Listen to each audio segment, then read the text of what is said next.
So this is the third video I've done about Salford this year, and I'll be honest, I still don't get it as a city. It's still beyond me, I just don't get it. And I've written a script for this video and I've done loads of research like I always do. And yet I've got to this point where I'm filming it and I just still don't get it. I just can't say I understand Salford as a city. But you know what? Enjoy this video, by the way. But you know what? The less I understand it as a city, the way it functions or the way it doesn't function as a city, I actually like it more and more, which is the weird thing.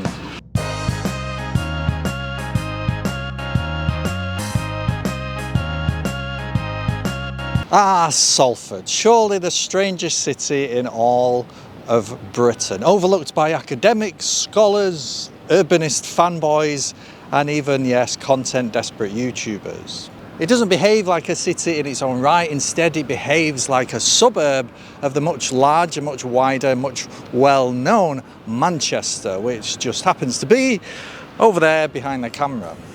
In a recent video, we looked at why this might be the case, why Salford's layout, its roads and its economy all seem to serve Manchester's heart. And we kind of concluded in that video that Salford had too much of an individual identity and a long proud history to just rescind its city status and make it part of its neighbour. It was the starting point of organised vegetarianism, the inspiration for Coronation Street, the birthplace of artists like L.S. Lowry, Mike Lee, John Cooper Clarke, and of course, the Curzon Massive. Got on the bus with me day saver, smoked the reefer in the corner. It flourished during the Industrial Revolution and has continued to forge its own identity independent to Manchester. So while the people of Salford definitely have their own identity, the city itself struggles. And I think part of the problem is it doesn't really know where its centre is. It doesn't know where to focus its energy. And in case you think this bit of shiny, nice new tower blocks behind me is the city centre, it ain't.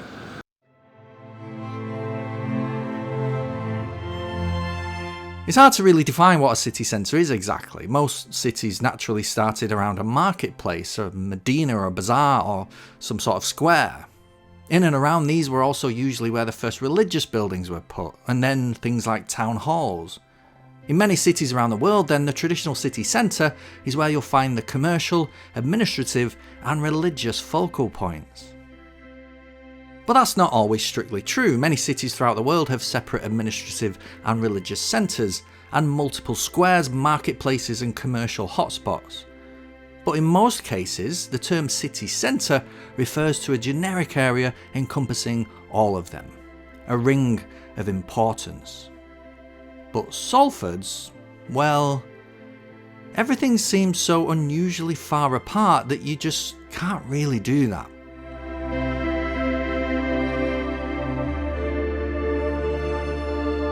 So in the last video we learned that both Manchester and Salford originated from the same point, the same settlement on the banks of the River Irwell, just here where there was a crossing or a ford, and it was the Saxons who first came up with the name Salford, meaning ford by the willows. But it wasn't until the Norman conquest of 1066 and years after that, when this land was divvied up, that the Salford and Manchester sides of the river both became administered by different people. In a completely different video, we looked at why this part of Salford disappeared when industrialisation happened, why in the late Middle Ages the town of Salford lost its heart and Manchester didn't. This bend in the river was too valuable for new mills and factories popping up, and Salford had nothing important here to save.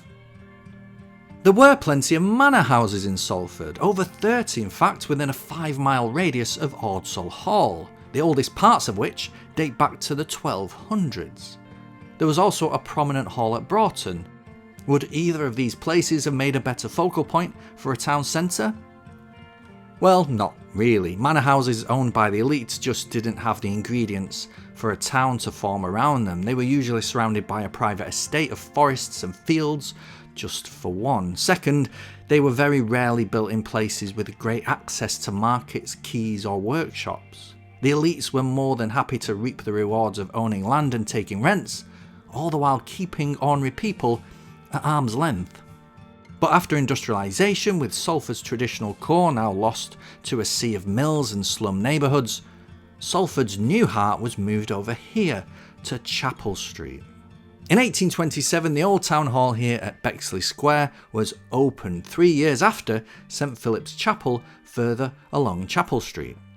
Those were followed by Salford Station in 1838 and the cathedral in 1848.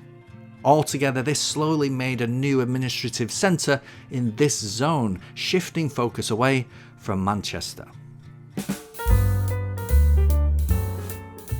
The problem was, the same thing that had killed the old medieval heart of Salford was also killing its new heart, the ever-growing railways. This map was surveyed in 1845, and you can see this new administrative centre being spooned quite nicely by this single railway line coming into the city and heading towards Manchester Victoria. You can also see a canal wharf belonging to the Bolton and Bury Canal, backed onto by large gardens of those fine Georgian houses you can see today facing the bend of the Irwell.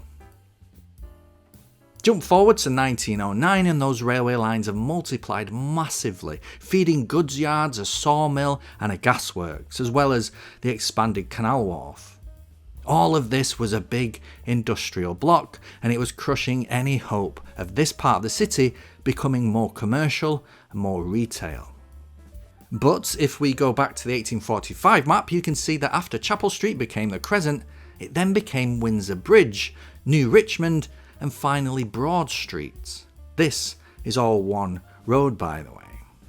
And just here there is a build-up of houses, some large, some small, a few small chapels, a school and a cattle market, and just for fun, something called the Black Ditch. All this had the making of a new town/city centre given the right foresight and planning. But you can also see this is the outskirts of a village called Pendleton, a place not happy to identify as Salford. And again, by 1909, all this had changed. Pendleton became full of row after row of red brick terraced houses, as did this area down here off Regent Road, and this area here on the former Greenlands of Ordsall Hall. The important civic buildings like the Town Hall and the hospital are shown in black on this 1909 map.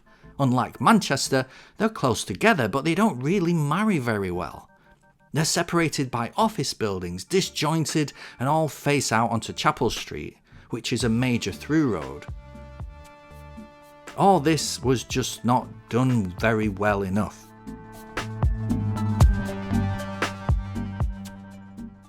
But of course it stayed that way until 1972, when the 10 boroughs of Greater Manchester were created and Salford suddenly grew all the way out here to Swinton, Walkden, Little Hulton, Eccles, Earlham and Cadizhead.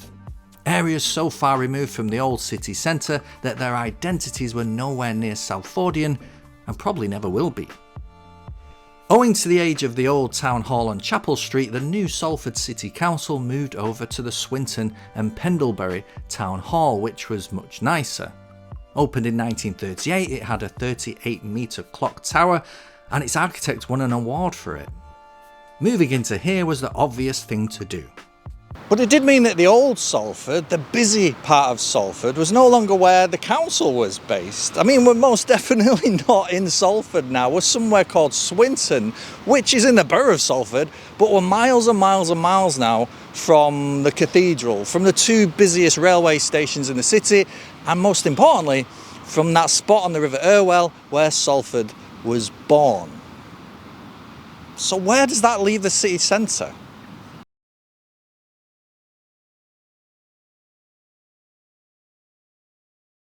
20 years before the council quantum leaped out of Salford, they came up with a redevelopment plan very similar to the 1945 City of Manchester plan, called the 20-year redevelopment plan. It identified 5 key problems which was stopping Salford having a real city identity. First, residential and industrial spaces were just too close together. Second, the River Irwell was flooding all the time, and all the houses and areas around that were too prone to that flooding. 3, there weren't that many open green spaces. 4, the immovable objects of the railway viaducts. And 5, the distinct lack of an identifiable city centre space.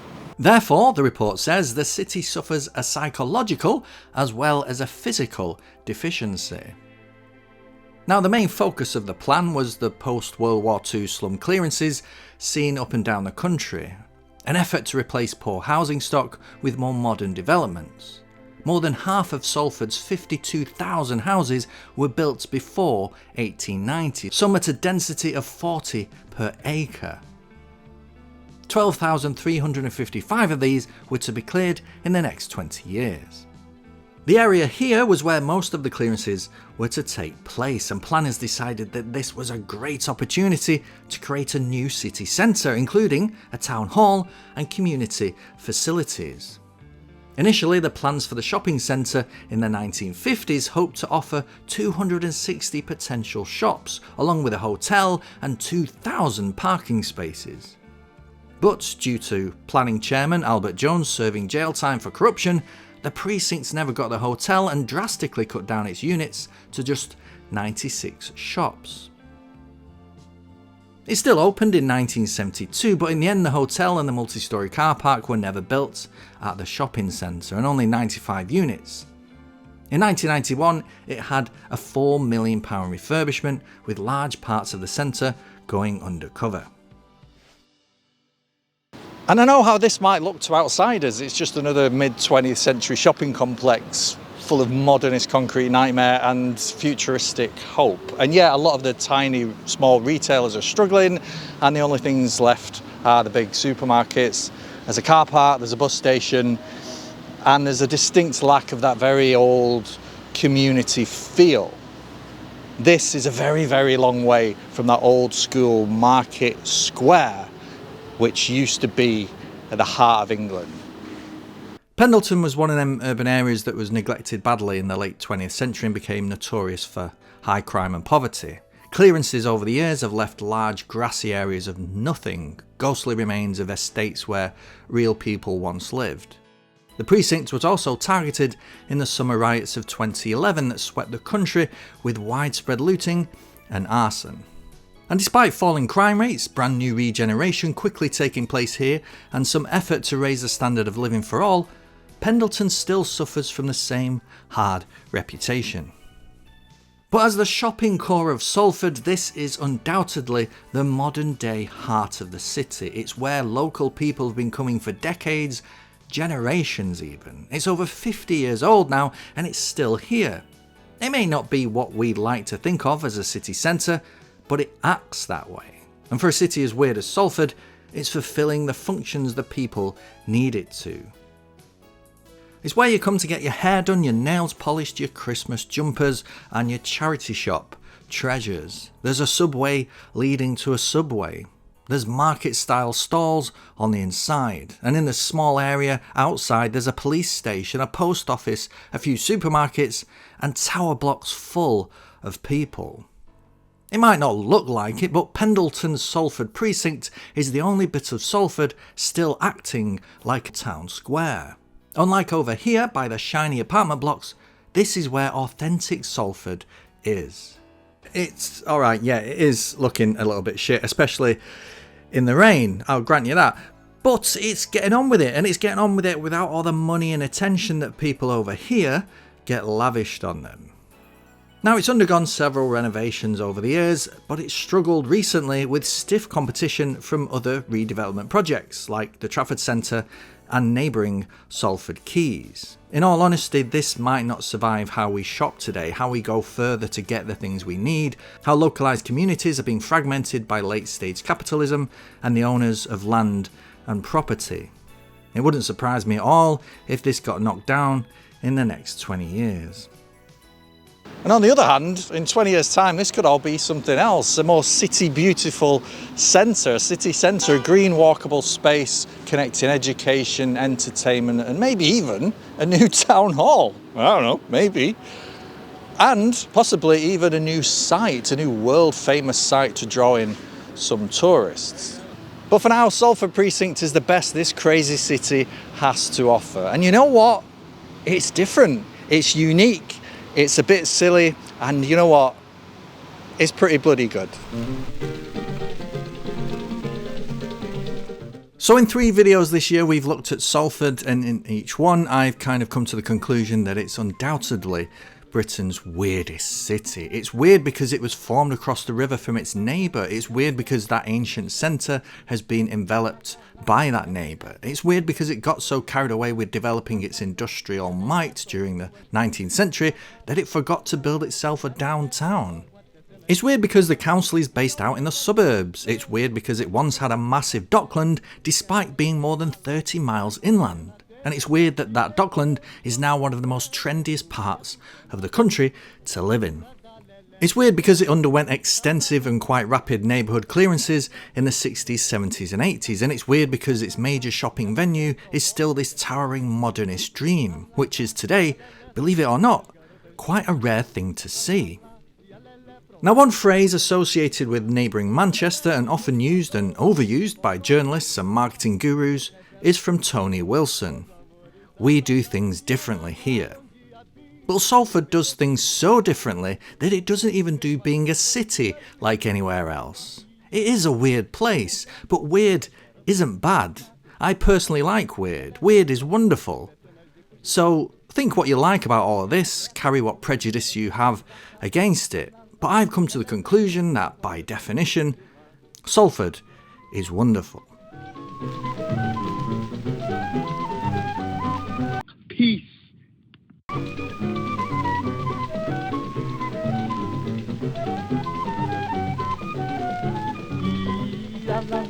Ialelé, são duas garotas do desacato. Alala, ialelé, provoca até cenas de fugilado. Alala, ialelé, são duas garotas do desacato. Alala, ialelé, provoca até cenas de fugilado.